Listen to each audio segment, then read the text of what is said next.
I've been looking forward to this. Let's face it, if you're a Minnesota baseball fan, you've had a pretty brutal year, and you're probably not real happy with the state of the game, the state of the team, state of the franchise right now.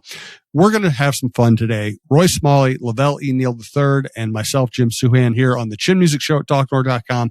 We're just going to tell some stories, and we have some odd topics we're going to get to later. We're going to do our Booze and Blue segment. Roy has something special to say about that. I have some music stuff I'd like to talk about, but we're just going to keep it really loose and tell our favorite baseball stories, relive our favorite baseball moments. This is Chin Music Show at TalkNorth.com. Best way to listen to subscribe to your favorite podcast app. We're coming to you from the Aquarius Home Services studio. It's Scott for Aquarius Home Services.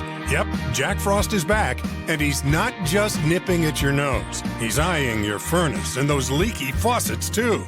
Don't let him crash your holidays. Call Aquarius and get $98 off any plumbing or furnace repair.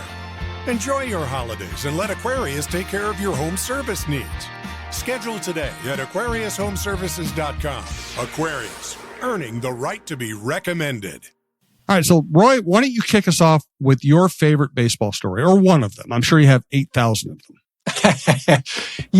We just haven't talked about one of my favorite guys and teammates of all time in a while, Oscar Gamble. I thought, we need to bring Gamble back into the fold here, and so I thought there's tens or 20s or hundreds of Gamble stories, but this one it made me laugh the hardest. And I haven't thought about it in a while, and I just thought about it, and it made me laugh again. So I'm going to tell it. I'm playing for the Yankees, and we're in Comiskey Park in Chicago.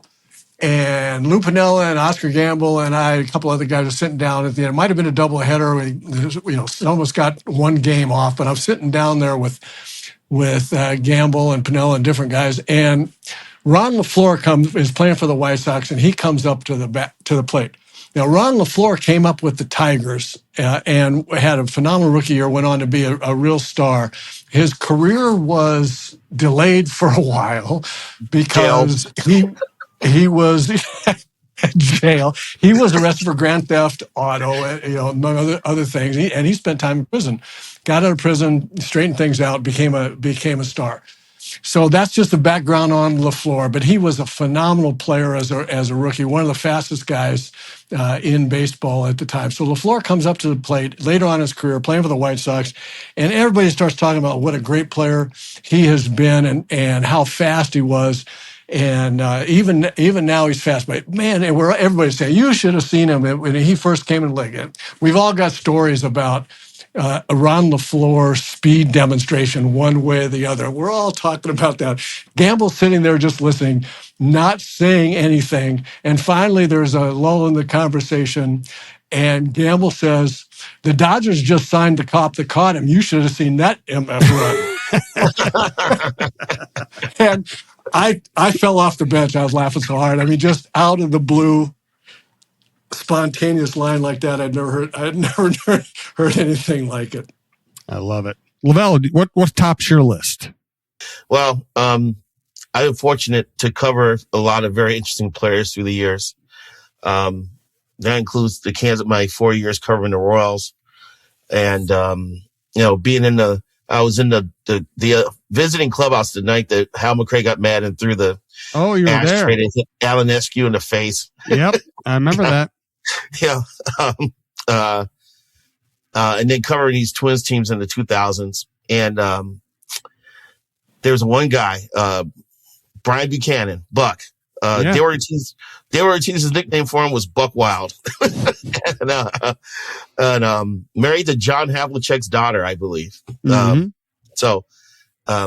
Every year, now it's gotten politically correct.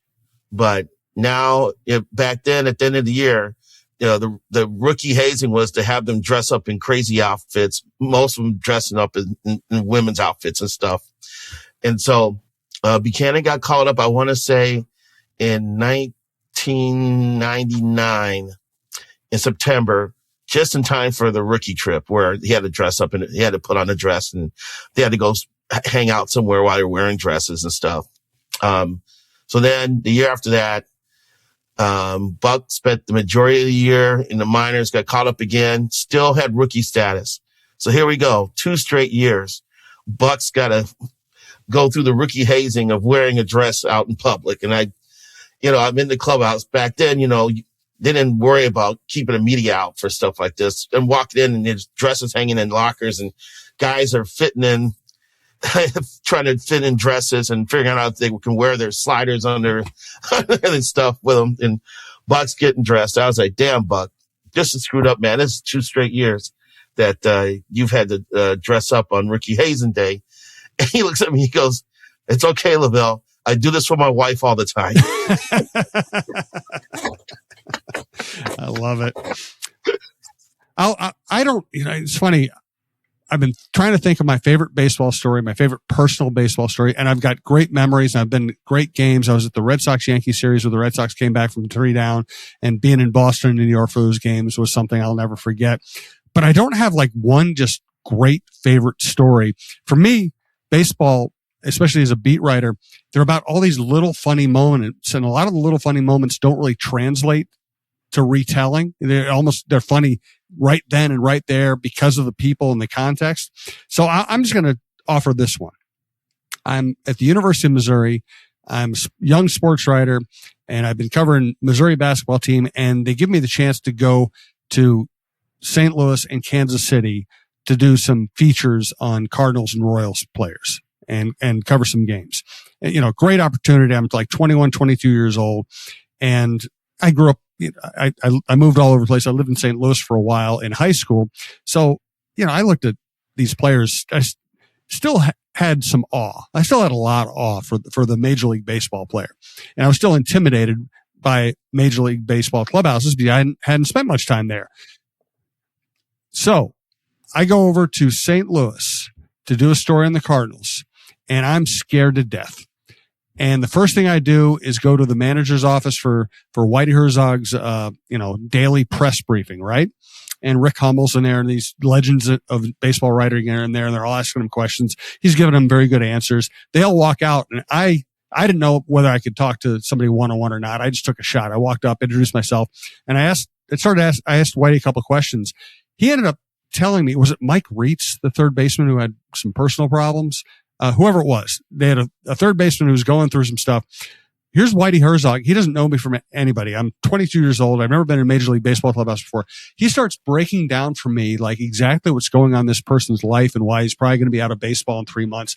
And I don't know if it's on the record or off the record. I don't know why he's venting to me, but it was like my first introduction to baseball, the one sport you walk in and people will actually tell you stuff, And then I go out to the clubhouse, and again, I'm still in awe. I'm still intimidated. I'm scared to death. Willie McGee walks over to me, puts his arm around me, says, man, I can tell you're new to this. Let me introduce you around. Willie McGee, in the prime of his career, just walks me around the clubhouse, introducing me to people, set up interviews for me. The best PR person in baseball history, Willie McGee. Can I tell a Randy Bush story? Randy Bush doesn't get nearly enough credit for what he did as a player and as a hitter and a pinch hitter. But he really doesn't get enough credit for how hilarious, in a very quiet, straightforward, straight-faced manner he was. And this actually happened during the course of a game. Bushy was a part-time player. He really made his bones as a pinch hitter. He's a terrific pinch hitter, and he could hit right-handed, left-handed hitter, could hit right-handed pitching really well. But he ended up spelling Herbeck at first base, and he'd spell Brunansky in right field, and he'd get to play, part-time basis if one of those guys needed a break. So he wasn't he wasn't a well-known name, but tremendously valuable, but very quiet and very under the radar. You know how in baseball, the speed burners, the guys that are really fast and are good base runners are, they can be on, quote, what's called on their own. They steal whenever they want. There's never any question about worry about them not being able to go first to third or first to home or whatever it is. Randy Bush was not one of those guys. Randy Bush was really well really good at what he did, but he wasn't fast, and he was a part-time player. So he's on first base one day. TK is the manager. Ron Gartenhire is the third base coach. And there's a base hit to right field with 2 outs in the inning, and Bushy's going first to third. Now, we all know that you cannot make the third out at third base, and that's just a cardinal rule. If you're going to go into third base with 2 out, it's got to be a no-brainer. You're safe by 10 feet. But Bushy is now giving himself a bang play at third base. He's coming in with 2 out. You especially don't make that out with Tom Kelly as the manager. And Gardenhire has given him the stop sign, holding up the stop sign. Now Gardenhire's freaking out because he's coming anyway. Here comes Bushy into third. Gardy's down on his knees, banging. They got to get down, slide. Bushy does this great Pete Rose gigantic head first dive into third base, and is just barely safe. And he gets up and he's dusting himself off, and Gardy comes up to him and says, "Bushy, what in the world are you doing? You're giving me a heart attack. You could have got me fired. What in the world? You cannot do that. TK would have killed me." He's going on and on off on Bushy because he was so frightened, and Bushy just looking at him, listening to it all. And when Gardy finally finished, Bushy says, "Gardy, don't you know I'm on my own now?" Oh, God. So good. I love it. Bushy also had one of the great hook slides in the history of Major League Baseball. Well, he had that head first slide into home in the '87 World Series, or '87, or I can't remember. I think it was '87. Yeah, he also, I know he had a big hook slide. I can't remember what game, in a game when I cannot remember exactly when it was. I'll have to look that up. LaVelle, you got another contribution? Yeah, I do. Because it comes at my expense. Oh, I like that. There was one year in spring training in Fort Myers. I went, big surprise, and went to the world famous cigar bar in downtown Fort Myers. They were having an Oscars viewing party. And, yeah, that's why you went there. I went and got a cigar, and they had the Oscars on it. Morgan Freeman won for something. I can't remember what movie. And, so there was like a local television station there, right? And so the reporter starts asking me questions. So I'm on camera, talking about the awards and, talking about Morgan Freeman and talk about this movie and everything, So, I get to the clubhouse next day, and Gardy walks by and he's like, "Wow, you're the big time now." I said, "What are you talking about?" "You were on CNN talking about the Oscars." I said, "What?" So then I'm walking around, and then I think it was Torrey Hunter was next. Saw you on CNN last night, LaVelle. I was like, "What are you talking about?" And so I guess the local station sent footage of CNN, and they were having reactions to Oscars. So that's what I was thinking. Wow, maybe the local affiliate sent it to CNN and up on television, So I called my mother and said, "Hey, Mom, I may be on CNN, and you may want to check it out or see if there's a replay or something." Because apparently thought I was being interviewed by local television, and I'm being picked up by CNN. "Oh, that's nice, honey," So, and then a couple other players walked by and made a remark about it. So anyway, that's spring training. So we get through spring training, and, they have that media luncheon every year before the season starts. So, it was one of those. And Torrey's on the stage talking. And then in the middle of his speech, he stops and he says, "Oh, by the way, LaVelle, remember we told you we were on CNN? We made it up. It was a joke." And I was sitting next to my sports editor, Glenn Crevier, at the time. And Glenn's like, "What's that all about?" And so I had to explain to him the whole freaking thing. And I was like, they pulled this thing off and held onto it for weeks before letting me know that it was a joke.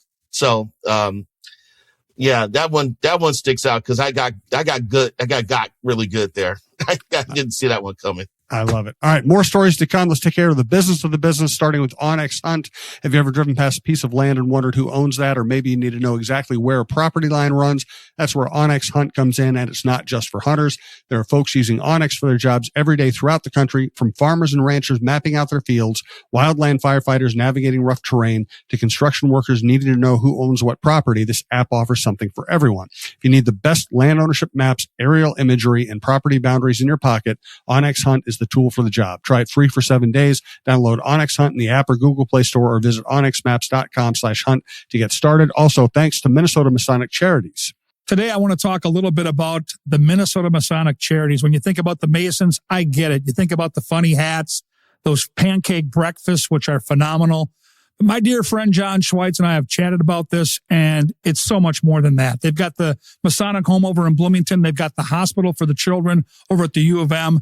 They are the largest fraternal organization in terms of charitable needs in our country, and they deserve a ton of recognition. So thank you, Minnesota Masonic Charities, for all you do and for supporting us over here at Talk North, and a special thanks to my good friend John Schweitz. And here's Talk North star Michael Russo for Clamshell Beach Resorts. Hey, have you been dreaming of a lake cabin lifestyle with boating, fishing, and family fun in northern Minnesota? Well, lately I've thought a lot about how cool it would be to have a getaway like so many Minnesotans. And if you're like me, you probably think that owning your own lakeside getaway is beyond your budget.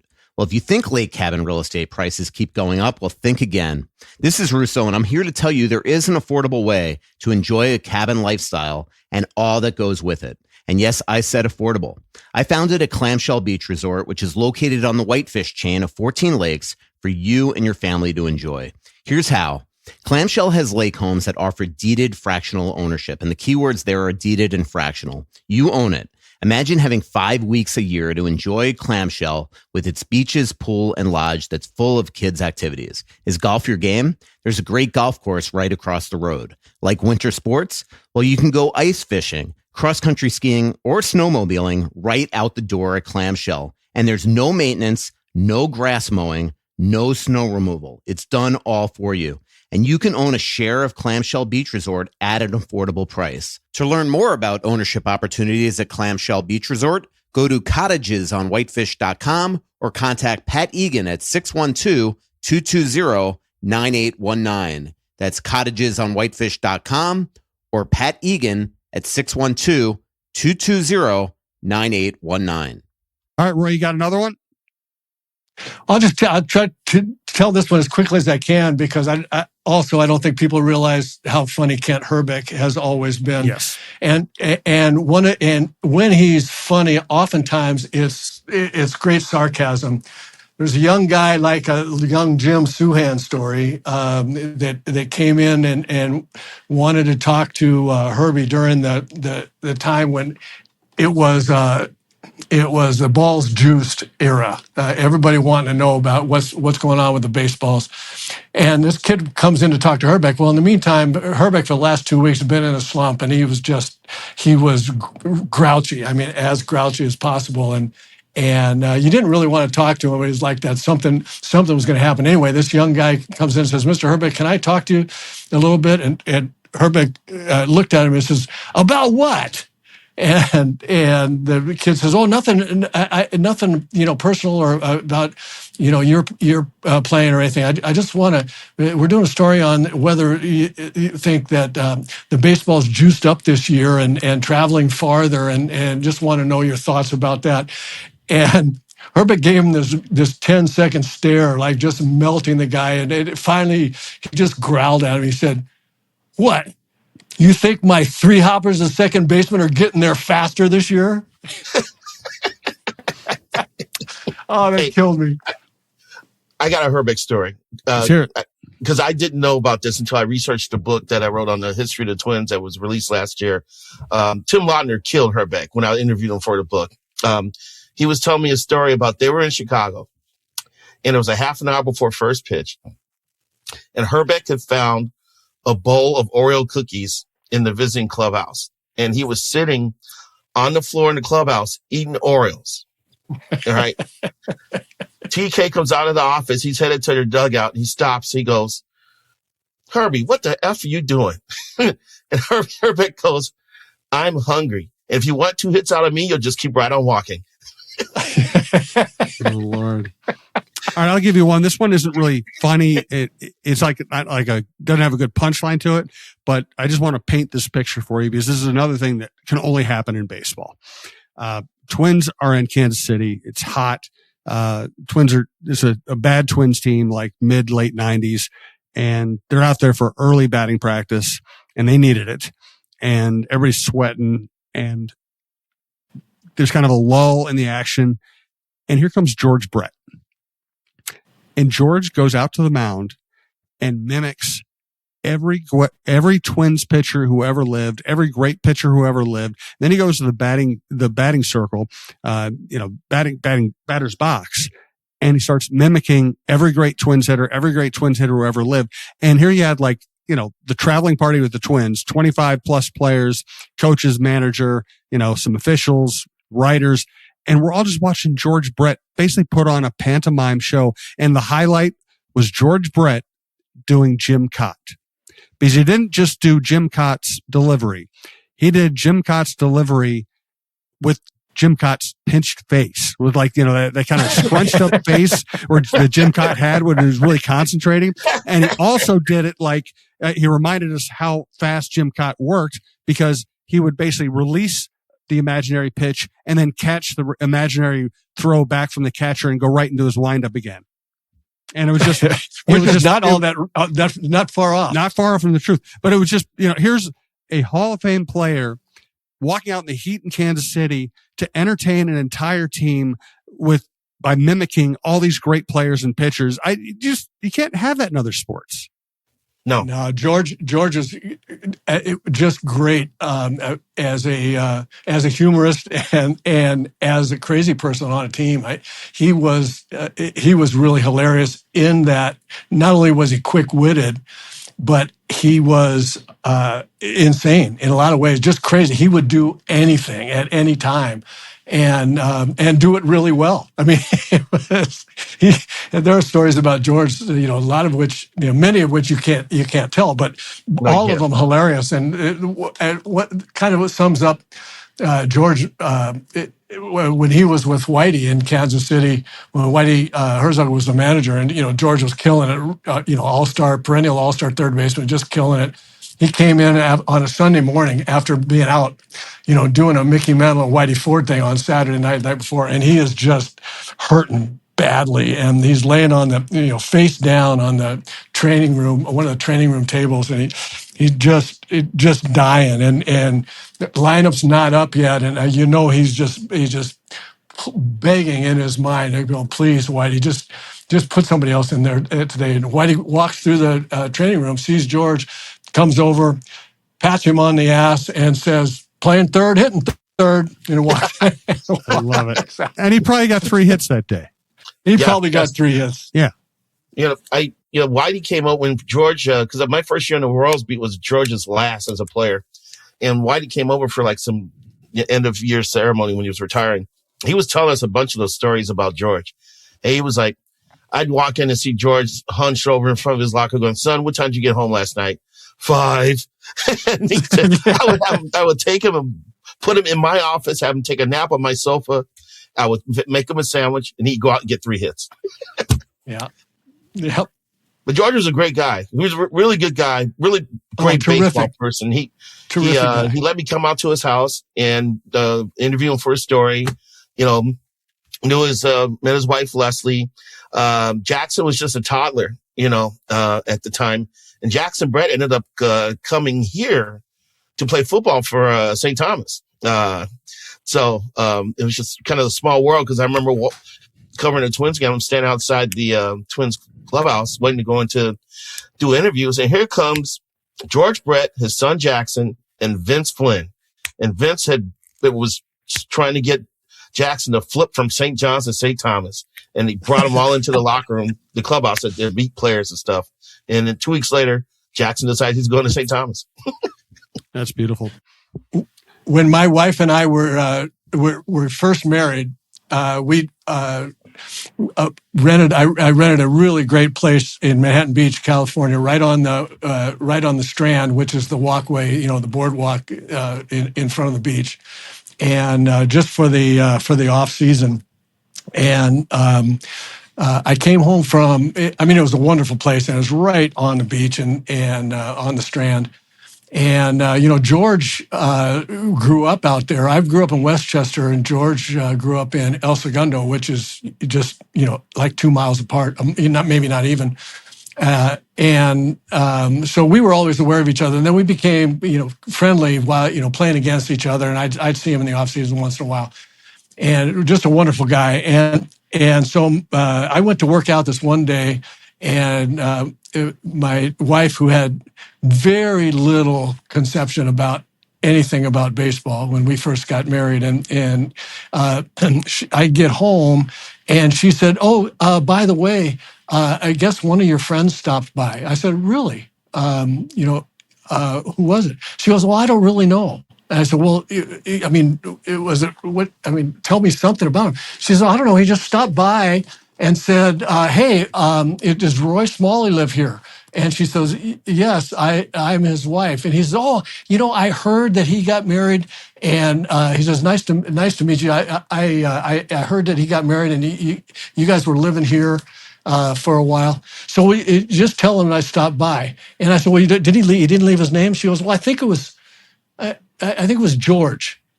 I said, "It was George?" And she goes, "Yeah, it was George." And I said, "Could it have been George Brett?" And she goes, "Yeah, that's who it is. How do you know him?" I love it. That's fantastic. All right, LaVelle, you got one more, or you out? Do I have? I'm sure I have one if I think hard enough. Well, let's do this. I think we're always going to have story time on this show, so we can always save some stuff too. Roy, I think you had a special Booze and Blues contribution for this week. Well, we had talked offline, I think, one day before or after a show. We were talking about the booze part of the Booze and Blues, and do we have anything for like a favorite Christmas drink or anything like that? And I do have a favorite Christmas drink. My